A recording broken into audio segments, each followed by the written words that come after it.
అందరికీ నమస్కారం. ఇక్కడికి వచ్చిన మీడియా వారందరికీ థ్యాంక్ యూ సో మచ్.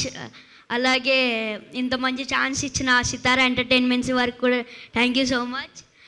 అలాగే నవీన్ అన్న మంచి ఛాన్స్ ఇవ్వడం వల్ల చాలా మంచి క్యారెక్టర్ చేశాను. చాలా అంటే చాలా మంచి character. First half second half కూడా ఉంటుంది. చాలా అంటే చాలా నవ్వుకుంటారు. అలాగే మీను గారు నేను కాంబినేషన్లో కూడా ఒకటి చేశాం.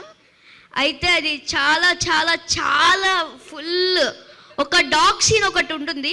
అది చాలా ఓకే డాగ్ సీన్ వరకు ఓకే పర్లేదు. అది ఏంటి అని చెప్పొద్దు అంతే. చెప్పలేదుగా. అయితే అలాగే ఈ జాన్ 14th రేపొద్దునే జాన్ 14th అంటే రేపొద్దునే. అయితే మీరు జాన్ 14th వెళ్ళి సినిమా థియేటర్స్లో చూసి బాగా నవ్వుకుంటారని అనుకుంటున్నాను. Thank you so much.